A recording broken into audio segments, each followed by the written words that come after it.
오늘 이제 본문 말씀에 보면 예수님께서 이제 십자가에 못 박히시기 위하여 한 걸음 한 걸음 가고 있는 과정을 기록하고 있는 글입니다. 그런데 예수님께서 로마 군인들이죠. 로마 군인들에게 붙들려진 이후에 로마 군인들에게 조롱당하는 장면이 나옵니다. 오늘 17절에 보면 예수께서 예수에게 자색 옷을 입히시고 가시관을 엮어 씌우고 그랬습니다.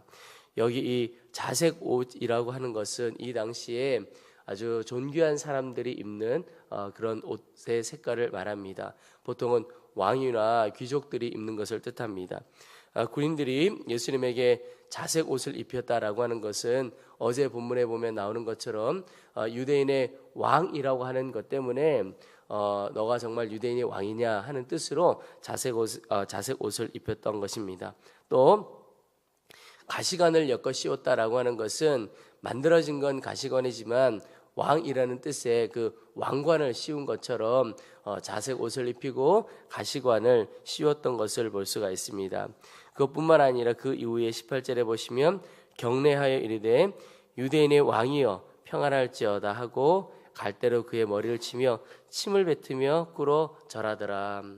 왕으로 여기는 것처럼 보이지만 실제로는 왕으로 인정하는 것이 아니라 예수님을 조롱하고 희롱하는 장면이었던 것을 봅니다. 마가조차도 그것이 조롱이고 희롱이었다는 것을 오늘 20절에 보면 희롱을 다한 후에 마가조차도 이것이 로마 군인들이 했던 것이 예수님을 얼마나 조롱하고 희롱했던 것인가 하는 것을 기록하고 있습니다. 여러분, 오늘 이 본문이 오늘 우리에게 주시는 첫 번째 메시지가 있다면 그것은 바로 예수님께서 가시는 십자가의 길은 비록 생명의 길이었지만 그것은 조롱의 길이었다라고 하는 것입니다. 여러분, 우리가 예수님을 따라 사는 삶도 똑같이 주님의 십자가를 지고 주님을 따르라 이렇게 표현하고 있는데 우리가 가는 길 역시 비단길이 아닙니다. 십자가의 길은 결코 비단길이 아니고 넓은 길이 아닙니다.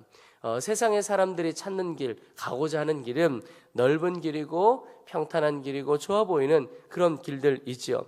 그러나 예수 그리스도께서 가신 길 역시 비단길, 넓은 길 아니었고 좁은 길이었고 고통스러운 길이었습니다. 우리가 가는 길 역시 주님을 따라가는 길 역시 좁은 길이고 가시밭길입니다. 여러분, 이제 예수님을 믿으면서 우리의 생각과 기대를 바꿔야 합니다. 하나님은 우리에게 복 주시고 또 능력으로 함께 하시는 분이시지만 우리가 영적으로 더 성장하면서 주님을 따라가는 길은 결코 편안한 길, 또 넓은 길만은 아니라는 사실을 알아야 합니다. 생명길은 정말 좁은 길이고 가시밭길이게 되는 거죠. 그런데 여러분, 그 길의 마지막 결과를 볼 수 있어야 하는데 십자가의 길은 결국은 좁은 길이고 어려운 길일지 몰라도 모두를 살리는 길입니다. 여러분, 누군가를 살리는 길은 결코 편안하고 넓은 길이 아니라 좁고 험한 길일 수 있는 겁니다. 우리를 향한 부르심이 바로 한 영혼 한 영혼 살리는 길입니다. 우리가 있는 곳에 예수 그리스도를 믿는 사람이 가는 것 때문에 그 공동체가 살아나고 그 사람이 만나는 영혼들이 힘을 얻어 살아나는 역사가 있습니다. 그 일을 위하여 우리를 주님께서 불러주신 것이죠. 그런데 그 길을 가야 하는 우리가 가야 할 그 길이 바로 그런 좁은 길, 험한 길, 가시밭길이라고 하는 것이죠. 그런데 그 길을 걸어가는 방법이 있습니다. 세상의 조롱에 맞서는 방법이라고도 할 수 있는데 세상 사람들 일반적으로 맞서는 방법과 세상의 싸움과 성도의 싸우는 방법이 조금 다릅니다. 세상 사람들은 그를 조롱하고 희롱하는 누군가가 있다면 아마 거칠게 반응을 하고 맞서 싸울 겁니다. 그런데 성도의 싸움은 다릅니다. 성도는 세상의 그런 조롱과 비난에 어떻게 반응합니까? 침묵으로 반응합니다. 바꿔 말하면 죽음으로 반응한다는 것이죠. 오늘 그 말할 수 없는 조롱 앞에 예수님의 반응이 하나도 기록되어 있지 않습니다. 그 말은 예수님께서 그 모든 조롱에 침묵으로 반응하셨다는 것을 볼 수가 있습니다. 어제 본문에도 빌라도가 여러 가지로 질문할 때 예수님께서 5절에 예수께서 다시 아무 말씀으로도 대답하지 아니하시니 빌라도가 놀랍게 여기더라. 예수님은 당신에 대하여 단 한마디도 핑계하지 않았습니다. 변호하지 않았습니다. 오직 침묵으로 다 맞섰던 것을 볼 수가 있습니다. 여러분, 침묵은 맞서 싸우는 것이 아니고 조롱을 있는 그대로 다 받는 것입니다. 그것이 바로 침묵이고 죽음이죠. 죽음은 더 나아가서 아무런 반응을 하지 않는 것, 그게 죽음이죠. 여러분, 나를 조롱하고 비난하는 세상의 소리, 세상의 그런 싸움에 대하여 어떻게 침묵으로 죽음으로 반응할 수 있을까요? 그것은 바로 정말 내가 가는 이 길이 살리는 길인 것을 믿고 나아가는 겁니다. 우리 예수님께서 침묵하고 또 죽음으로 반응할 수 있었던 것은 내가 죽어 저 영혼들 살릴 수 있는 길이라면 그 길을 가야지 하는 것입니다. 살리고자 하는, 한 사람 한 사람을 살리고자 하는 그 마음이 우리 가운데 있다면 침묵으로 죽음으로 반응할 수 있는 것입니다. 여러분, 혹 우리의 자녀들이 말할 수 없는 어려움을 겪게 되는데 그것이 해결될 수 있는 길이 있다면 내가 침묵하는 것이고, 내가 죽음으로 반응한다면 우리의 자녀들 살릴 수 있다면 그 일에 침묵하고 죽음으로 반응하지 않을 부모가 어디 있겠습니까? 그 일의 열매, 마지막을 보면 감당할 수 있는 것이죠. 여러분, 내 자신이 살려고 하면 맞서 싸우는 것이 정상입니다. 그러나 내가 살려고 하면 나도 죽고 다른 이도 살리지 못합니다. 그러나 내가 죽어 다른 이를 살릴 수 있다고 온전히 믿으면 내가 그 죽음 앞에 온전히 죽음으로 반응할 수 있습니다. 조롱에 반응할 수 있는 것이죠. 여러분, 내가 가정에서나 일터에서나 주의 뜻을 행하고 또 누군가를 살리고 그 공동체를 살리기 위하여 비난받고 조롱받는 일이 있다면 어떻게 반응해야 하겠습니까? 주님께서 반응하신 것처럼 침묵으로 죽음으로 온전히 십자가로 반응하는 것입니다. 오늘도 십자가 붙들고 주의 역사, 생명의 길로 나아가는 우리 모두가 되기를 주의 이름으로 축원합니다. 오늘 후반부 말씀에 보면 알렉산더와 루포의 아버지 구레네 사람 시몬이라고 하는 사람이 억지로 십자가 지고 가는 장면이 나옵니다. 21절에 보면 마침 알렉산더와 루포의 아버지인 구레네 사람 시몬이 시골로부터 와서 지나가는데 그들이 그를 억지로 같이 가게 하여 예수의 십자가를 지웠다, 이렇게 표현하고 있습니다. 여러분, 오늘 본문에 표현하는 이 구레네 사람 시몬은 예수님께서 지고 가셨던 십자가를 유일하게 함께 졌던 사람입니다. 그런데 그를 어떻게 표현하냐면 알렉산더와 루포의 아버지라고 표현하고 있습니다. 이 말은 마가가 이 마가복음을 기록할 때에 알렉산더와 루포를 교회 사람들, 이 마가복음을 읽는 성도들이 다 알고 있었다 하는 것을 뜻하는데요. 실제로 보면 이 알렉산더와 루포는 초대교회의 지도자였던 것을 볼 수가 있습니다. 그들의 아버지가 억지로 십자가를 졌지만 그 이후로 그 가문이 예수를 다 믿게 되고 그의 아들들이 초대교회의 지도자가 되는 놀라운 일이 벌어지게 됩니다. 여러분, 구레네 사람 시몬은 억지로 십자가를 졌지만 억지로 졌던 그 십자가가 나중에 놀라운 영광이 되는 것을 볼 수가 있습니다.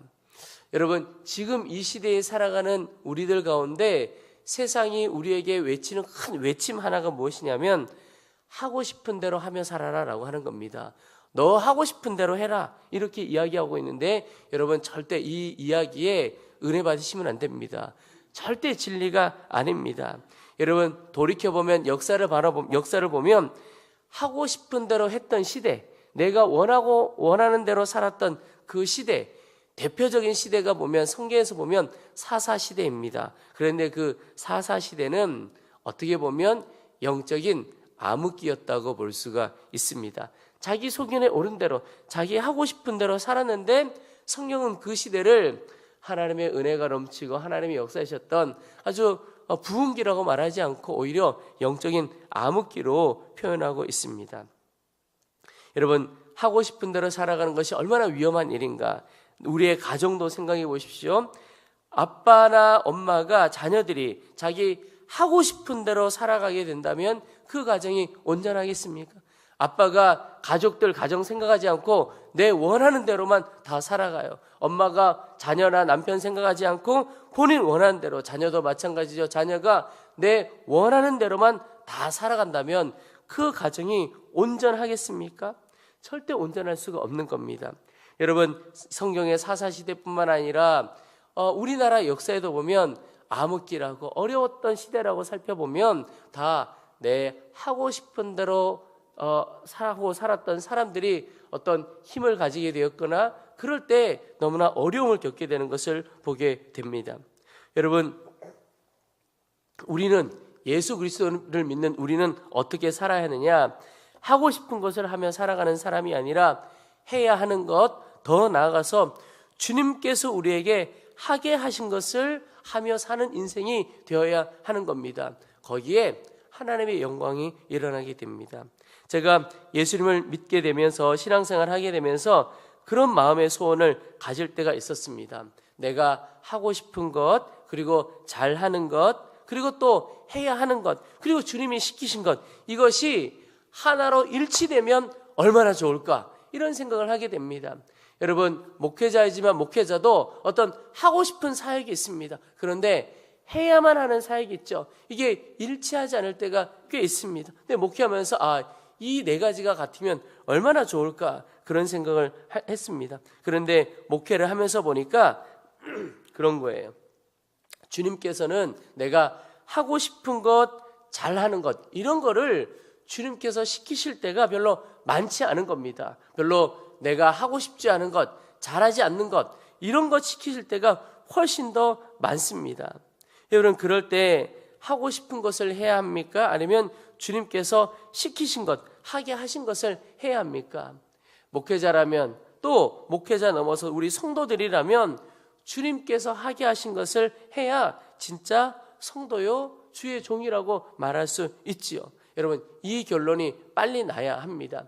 이 결론이 빨리 나지 않으면 엄청 괴롭습니다. 왜냐하면 하나님께서는 우리의 마음을 보기를 원하고 훈련되기를 원하는 겁니다. 내 고집대로, 내 원하는 대로 가는 것이 아니라 주님 기뻐하시는 대로, 주님 이끄시는 대로 한 걸음 한 걸음 따라올 수 있느냐, 그것 점검하게 하시려고. 그래서 때로 꽤 많은 사역자를 보니까요, 처음에 내가 하고 싶은 것 내려놓는 훈련을 하게 하시고 주님께서 그에게 주신 소원 이루어 가실 때가 꽤 많은 것을 보게 됩니다.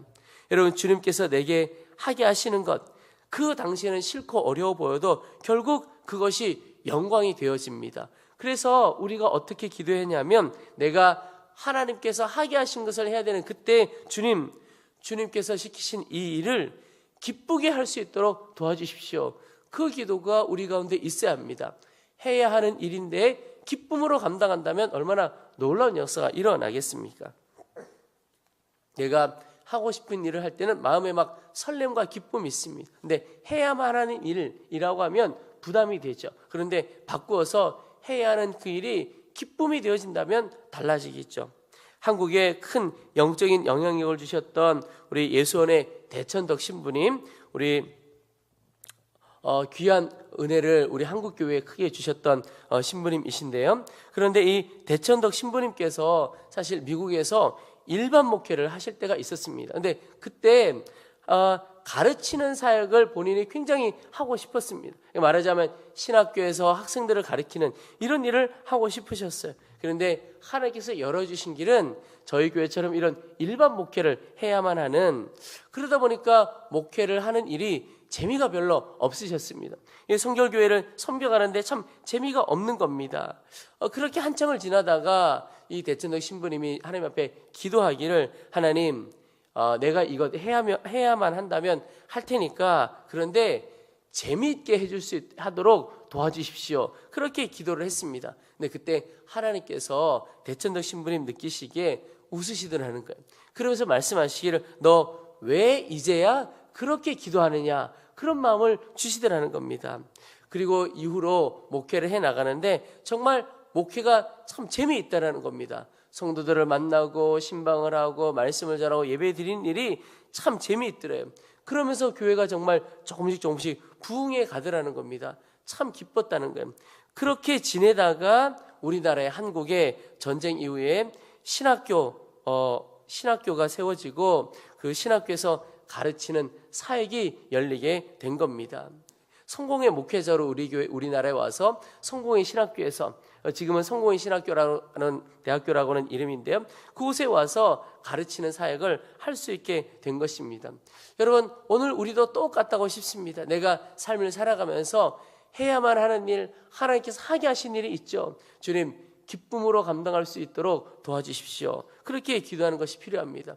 제가 우리 10대 아이들을 만나면서 꼭 묻습니다. 공부하는 게 재미있냐? 이렇게 묻습니다. 그리고는 미안하다, 공부가 재미있을 리가 있겠냐? 그렇게 이야기하고 공부가 재미있도록 기도해보자. 믿어지지 않지만 하나님이 꼭 그렇게 역사하실 것이다. 그렇게 함께 이야기를 할 때가 참 많습니다. 여러분, 우리 아이들이 공부하는 것뿐만 아니라 우리가 살면서 감당해야 할 많은 일들, 주님께서 시키신 일들, 주님 기쁨으로 할 수 있게 해주십시오.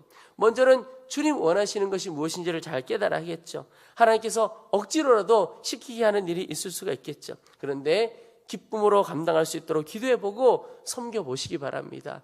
구레네 시몬이 억지로 주님의 십자가를 지었지만 그의 인생과 그의 가문은 놀라운 영광을 경험하는 가문으로 바뀌게 된 것입니다. 그 역사가 오늘 우리 사랑하는 성도들 가운데도 넘쳐나게 되기를 주의 이름으로 축원합니다.